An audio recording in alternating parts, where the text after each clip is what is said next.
प्रिय श्रोते हो, विकास बलवंत शुक्लचा नमस्कार. आपण ऐकत आहात क्रांतिरत्न या महाग्रंथाचं ध्वनिरूप रूपांतरण. या ग्रंथाची मूळ संकल्पना सौभाग्यवती प्रेरणा राजेश खवले यांची असून श्रीयुत राजेश खवले, श्रीयुत विश्वनाथ शेगावकर, श्रीयुत प्रकाश अंधारे, श्रीयुत अशोक गेडाम, श्रीयुत विजय लोखंडे, श्रीयुत राहुल तायडे, श्रीयुत अतुल दोड, श्रीयुत प्रताप वाघमारे, श्रीयुत विनय गोसावी या निर्मिती मंडळाची ही निर्मिती आहे. या ग्रंथाच्या मुख्य संपादिका आहेत डॉक्टर सौभाग्यवती पुष्पाताई तायडे. सहसंपादक आहेत doctor Satish Pawade, doctor Deepak Suryavanshi, doctor Chandrakant Sardar, श्रीयुत सतीश जामोदकर आणि श्रीयुत प्रकाश अंधारे यांनी प्रस्तुत महाग्रंथाचं संपादन केलं आहे. आज आपण ऐकणार आहोत महात्मा फुले यांचे अंधश्रद्धा निर्मूलन विषयक विचार आणि कार्य. हा लेख लिहिला आहे प्राध्यापक डॉक्टर भगवान लोखंडे यांनी. भगवान लोखंडे यांचं शिक्षण MA, नेट आणि PhD तळा इथल्या ग तटकरे कला वाणिज्य महाविद्यालयात पदवी आणि पदव्युत्तर विभाग प्रमुख म्हणून ते कार्यरत आहेत. विद्यार्थी दशेपासूनच ते विवेकवादी चळवळीमध्ये सहभागी होत आलेले आहेत. रायगड जिल्हा महाराष्ट्र अंधश्रद्धा निर्मूलन समितीचे प्रधान सचिव म्हणून ते कार्यरत आहेत. मुंबई विद्यापीठ राज्यशास्त्र अभ्यास मंडळ सदस्य म्हणून त्यांची अविरोध निवड झालेली आहे. प्रोटॉन रायगड जिल्हा कार्यकारी अध्यक्ष म्हणूनही ते कार्यरत आहेत. 4 राष्ट्रीय चर्चासत्रांमध्ये विषयतज्ञ म्हणून ते उपस्थित राहिलेले आहेत. 2 आंतरराष्ट्रीय परिषदांमध्ये त्यांनी शोध निबंधांचं वाचन केलेलं आहे. 50 पेक्षा अधिक राज्यस्तरीय आणि विद्यापीठस्तरीय परिषदांमध्ये त्यांनी शोध निबंधांचं वाचन केलेलं आहे.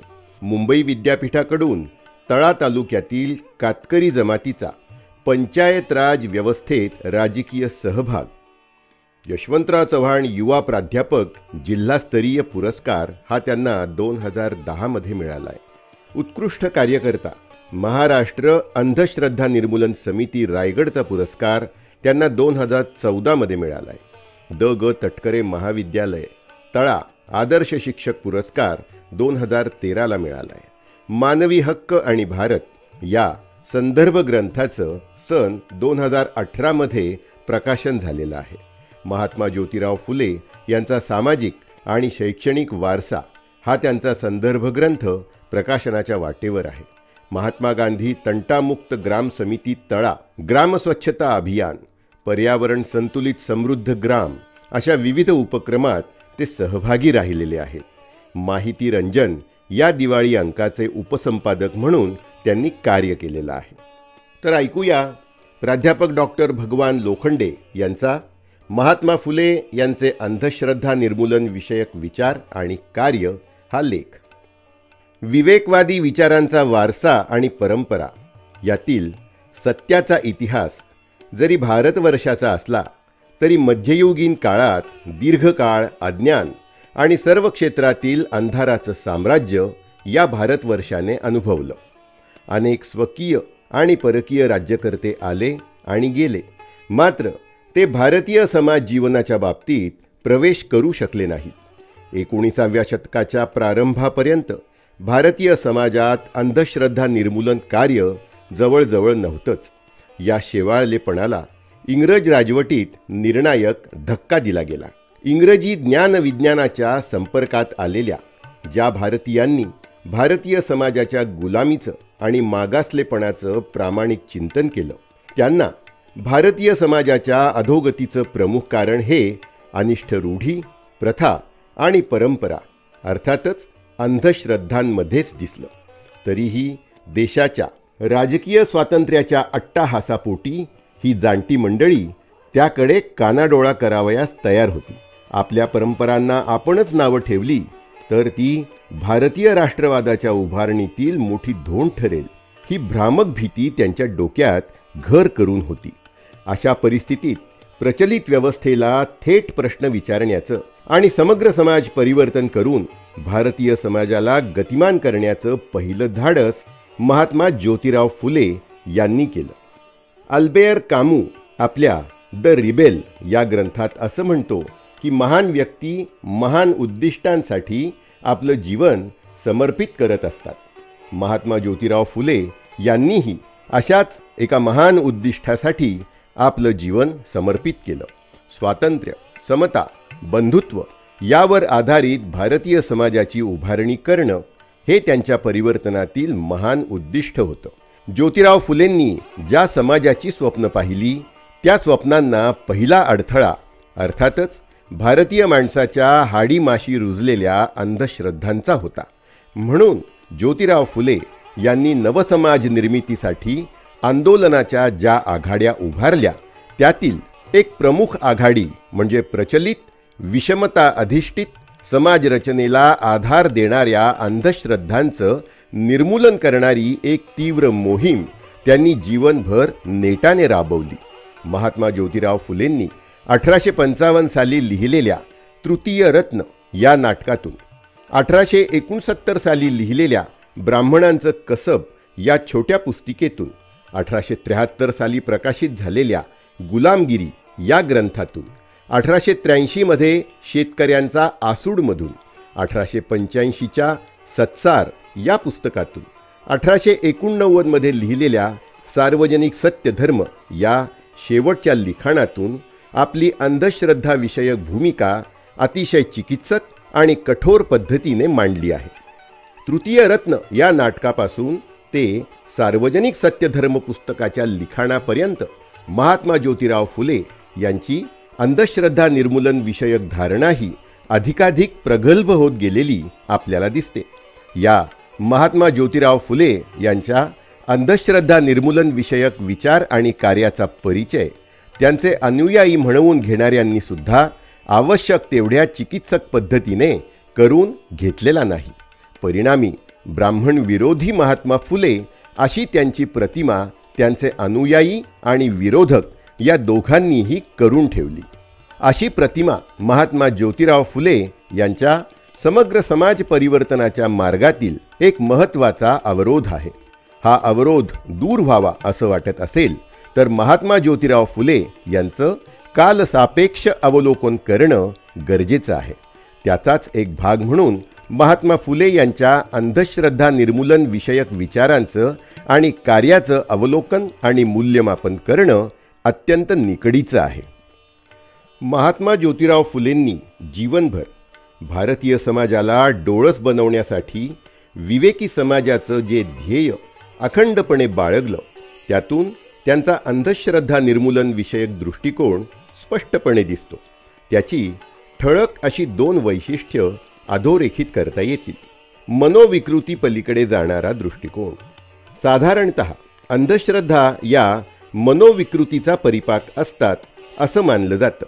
या मनोविकृतींना मानसशास्त्रीय उपचारांनी बरं करता येईल अशी धारणा प्रचलित होती. परंतु महात्मा फुलेंचा एकूण अंधश्रद्धा निर्मूलनाचा विचार हा केवळ मानसिक पातळीवर कार्य करून समाधान मांडणारा नाही.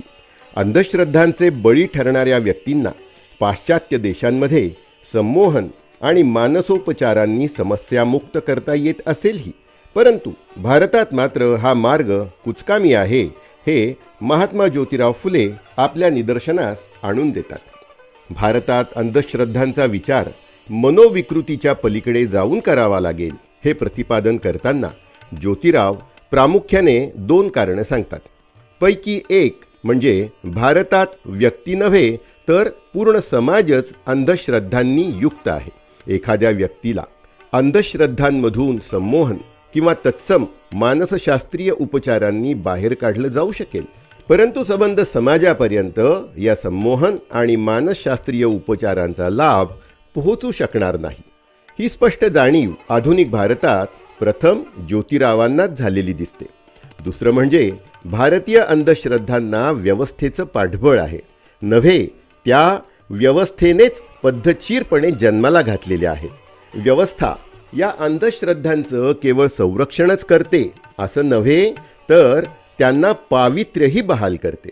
म्हणून भारतीय समाजातील अंधश्रद्धांचा प्रश्न हा केवळ अंधश्रद्धांच्या प्रभावाचा प्रश्न नाही, तर तो या अंधश्रद्धांना मिळालेल्या अधिमान्यतेचा प्रश्न अधिक आहे. त्यामुळे ही अधिमान्यता ज्या धार्मिक आणि सांस्कृतिक आधारांवर रुजलेली आहे, ते धार्मिक आणि सांस्कृतिक आधार नष्ट केल्याशिवाय खऱ्या अर्थाने भारतात अंधश्रद्धा निर्मूलन होऊ शकणार नाही, हे महात्मा फुले आपल्याला पदोपदी सांगतात.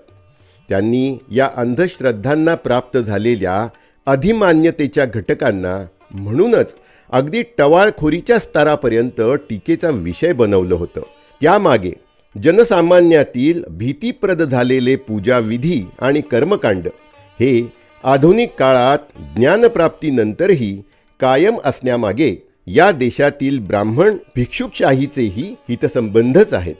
या भिक्षुकशाहीचे हितसंबंध जोपासण्यासाठीच केवळ या निरर्थक कर्मकांडांची रेलचेल वाढवली जात आहे, हे महात्मा फुले स्पष्ट करताना म्हणतात. धातू दगडाच्या मूर्तींची भजन घंटा वाजवून स्वतः खाई. निरर्थक कर्मकांडांना महात्मा फुले यांनी विरोध करताना आणखी एक महत्त्वाचं कारण दिलं आहे. त्यांच्या मते ही कर्मकांड केवळ निरर्थक तर आहेतच, परंतु त्यापेक्षाही धोकादायक म्हणजे ही कर्मकांड माणसांमध्ये भेद निर्माण करतात. त्याचं शोषण करण्याचं ब्राह्मणांच्या हाती असणारं महत्त्वाचं ती एक साधन आहे. या कर्मकांडात उच्च वर्ण व्यवस्था, उच्च नीच भाव अगदी पद्धतशीरपणे जोपासून शोषणाला आणि भेदभावांना पावित्र्य बहाल केलं जातं. म्हणून ज्योतिरावांनी या निरर्थक कर्मकांडांना अगदी कडाडून विरोध केलेला दिसतो. आता फलज्योतिष. फलज्योतिष हे शास्त्र आहे अशी ओरड आणि दावे या 21व्या शतकातही केले जातात. तर महात्मा फुले यांच्या काळात फलज्योतिषाचं महत्त्व किती असेल याची आपण कल्पनाही करू शकत नाही. फलज्योतिषाच्या माध्यमातून बहुजन आणि शूद्रातिशूद्र समाजात भीती निर्माण करून आपलं इप्सित साध्य करणं हे ब्राह्मणांचं महत्त्वाचं कसब होतं. तृतीय रत्न या नाटकातून महात्मा फुले यांनी या संदर्भातील प्रसंग अगदी प्रभावी पद्धतीने मांडला आहे.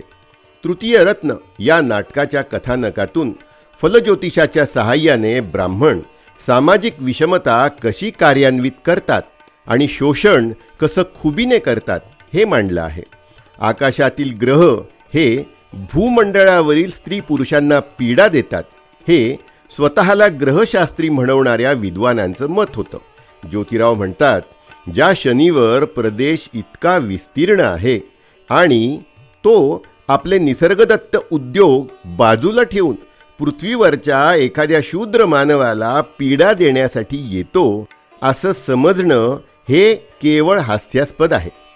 त्याचबरोबर बालकांच्या जन्मवेळेवरून त्यांच्या नावांची अक्षरं आणि भविष्य ठरवणाऱ्या व्यवस्थेला ते भाजी बाजार अशी उपमा देतात. बहुसंख्य लोक जिथे सूर्य कासराभर वर आला अशा भाषेत वेळेचा अंदाज घेतात, तिथे निश्चित जन्मवेळ नोंदवली जाणं तर अशक्यप्राय आहे. ही वस्तुस्थिती निदर्शनास ते आणून देतात. महात्मा फुले यांनी तर बळवंतराव या महाभागाच्या मुखी एका संवादातून फलज्योतिषवाल्यांची या संदर्भात अक्षरशः टिंगल केली आहे. त्यात ते म्हणतात, याविषयी भारतातील ग्रहशास्त्रवेत्यांनी या कामी आपली पोटं पाळण्याचंच काम केलेलं आहे, मनोकल्पित उभं केलं आहे. कारण स्त्रियांच्या उदरात असलेल्या किंवा उदराबाहेर आलेल्या बालकांच्या जन्माच्या वेळा या त्यांच्या जन्माच्या वेळा नव्हेतच, परंतु स्त्री पुरुष जेव्हा एकांतस्थळी रमतात आणि स्त्रीच्या उदरात पुरुष आपल्या स्वतःच्या अवताराचं बीजारोपण करतो, ती खरी त्या बालकाच्या जन्माची वेळ. याविषयी ग्रहशास्त्रवेत्यांनी स्त्री पुरुषांनी त्यांच्या रमण्याचा वेळ काळ यांची नेमकी आणि बरोबर माहिती जर त्या ग्रहशास्त्रवेत्यांना सांगितली आणि त्यांनी त्या वेळेनुसार जन्मपत्रिका करण्याची वहिवाट घातली असती तर बरं झालं असतं. आता बुवाबाजीचं ढोंग हे कसं शूद्रातिशूद्रांना फसवणारं आणि त्यांचं शोषण करणारं आहे याची मार्मिक मांडणी महात्मा फुलेंनी शेतकऱ्यांचा आसूड या ग्रंथात केली आहे. निर्मिकाचं स्मरण मानवाने विशुद्ध स्वरूपातच करावं. त्याला कोणताही भौतिक किंवा मानवी आकार देऊन मध्यस्थांची व्यवस्था निर्माण करू नये यासाठी ज्योतिराव आग्रही होते.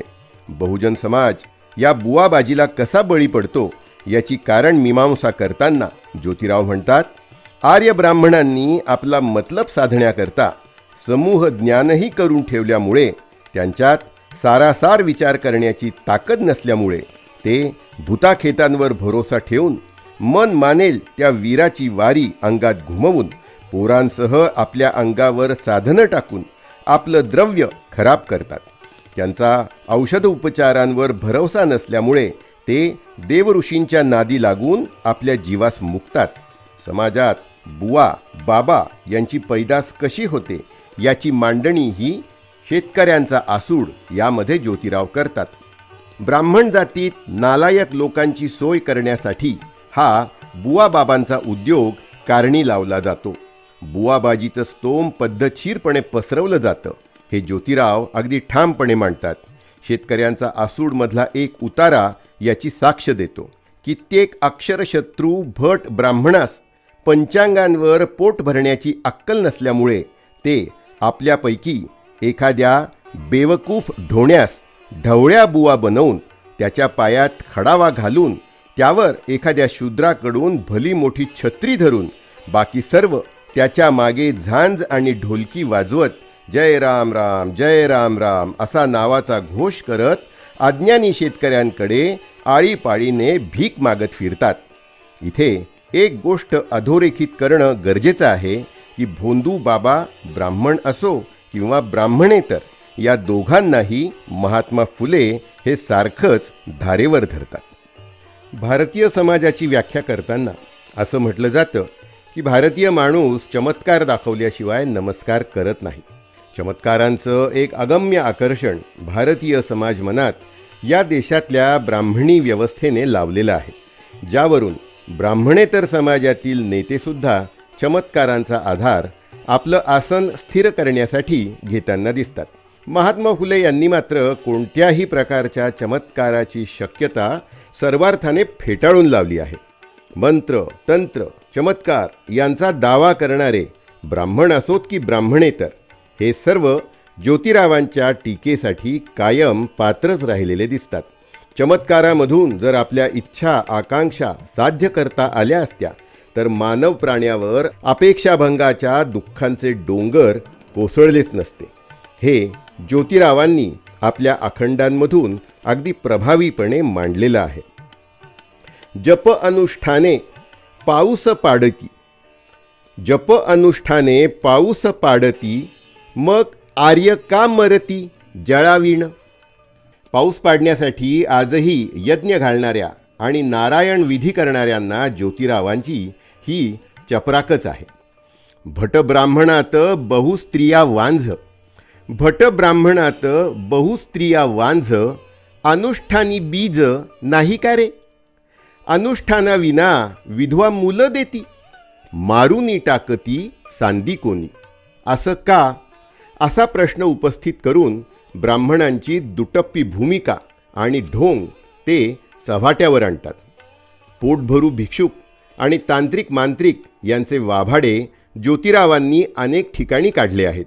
त्यांना धंदेवाईक वकिलाची उपमा देऊन ते समाजासाठी तिरस्करणीय कसे आहेत हेही त्यांनी स्पष्ट केलं आहे. सर्वसामान्य माणसांप्रमाणेच लाभलेल्या कान, नाक, डोळे, जिव्हा यांचा वापर हे चमत्काराची भाषा करणारे विचित्र पद्धतीने करतात. यावरही ज्योतिराव आक्षेप नोंदवताना म्हणतात, डोळ्यांनी जे दिसते त्याचे बुद्धीने आकलन करण्याऐवजी डोळे मिटून आणि कल्पनेला स्वैर सोडून जे दिसेल तेच या गुरूंना खरं वाटतं. कानाने ऐकण्याऐवजी कानात बोटं घालून अनाहत आवाज ऐकण्याच्या बाता ते करतात. नाक दाबून श्वास कोंडतात आणि उगाच शरीराला कष्ट देतात. त्यांचं पाखंड दाखवताना ज्योतिराव म्हणतात, भ्रमाचे गारुड ब्रह्मा सोंग केले, अज्ञानात दाविले ज्योती म्हणे. या चमत्कारिक बुवाबाबांचा विश्वास समाजात निर्माण होण्यामागे ब्राह्मणी व्यवस्थेचा कावेबाजपणा आणि जनसामान्यांचा मूढ भाबडेपणा कारणीभूत आहे, हे ज्योतिराव स्पष्ट करतात. गुलाम समाज निर्माण करण्याचं प्रभावी साधन म्हणजे मिथक. प्रस्थापित वर्ग आपल्या हितसंबंधांना न्याय्य ठरवण्यासाठी मिथकांचा प्रभावी आणि बेमालूमपणे वापर करतो. हा जागतिक सर्वांगीण अनुभव असला तरी भारतात ब्राह्मणी व्यवस्थेने मिथकांचा जितका प्रभावी आणि धूर्तपणे वापर केला तेवढा जगात इतरत्र कुठेही केलेला दिसत नाही, हे ज्योतिरावांनी शोधून काढलं होतं. म्हणूनच अंधश्रद्धांना खत पाणी घालणाऱ्या व्यवस्थेला चिरंजीवत्व बहाल करणाऱ्या विषमताधिष्ठित समाजाची आधारशिला ठरलेल्या सर्व प्रकारच्या मिथकांना ज्योतिरावांनी लक्ष केलं आणि सर्व शक्तीनिशी या मिथकांवर हल्लाबोल केला. गुलामगिरी या आपल्या ग्रंथात ज्योतिराव या अंधश्रद्धा जोपासणाऱ्या मिथकांचा विध्वंस करताना दिसतात. चातुर्वर्णाची उत्पत्ती, दशावताराची कल्पना यासारख्या मिथकांची तर ज्योतिराव अक्षरशः भंबेरी उडवतात. ज्योतिरावांनी मिथकभंजनाचं कार्य अतिशय समर्थपणे पार पाडलं. चातुर्वर्णाची उत्पत्ती ब्राह्मणाच्या 4 अवयवांपासून झाली असं मिथक पसरवलं गेलं. भगवद्गीतेतील चातुर्वर्ण्यम मया सृष्टम या श्रीकृष्णाच्या तोंडी असणाऱ्या उद्गारांमुळे मुखातून जन्म या कथेला पुष्टी मिळते. ईश्वरी आशीर्वादानेच ती विषम रचना झालेली आहे असं एकदा स्वीकारलं की तिला प्रतिकार करण्याची इच्छा शूद्रातिशूद्रांच्या मनात कशी उत्पन्न होणार, असा प्रश्न ज्योतिराव उपस्थित करून या मिथक कथांचा आधार घेऊनच बहुजन समाजातील महान व्यक्तींना बहुजनांचे शत्रू म्हणून तसं प्रस्तुत केलं जातं. हे प्रल्हाद, बळीराजा आणि हिरण्यकश्यप यांच्या उदाहरणावरून ज्योतिराव म्हणतात. इथे एक बाब आपण लक्षात घेणं गरजेचं आहे की ज्योतिराव केवळ प्रचलित मिथकांचा विध्वंस करून थांबत नाहीत, तर नव्या समतावादी, बहुजन हिताय बहुजन सुखाय अशा मिथकांनाही मानतात. कारण सर्वसामान्य मानवासाठी कुठल्या ना कुठल्या मिथकाची गरज जीवन व्यतीत करताना निकडीची आहे, हे ज्योतिराव जाणत होते. म्हणून बळीराजा, प्रल्हाद, हिरण्यकश्यप, छत्रपती शिवराय यासारखी मिथकं त्यांनी शूद्रातिशूद्र समाजाला नव्याने दिली. विशेषतः गोब्राह्मण प्रतिपालक शिवाजी महाराजांची स्थिर प्रतिमा नाकारून कुळवाडी भूषण शिवराय हे मिथक त्यांनी बहुजन समाजाला दिलं.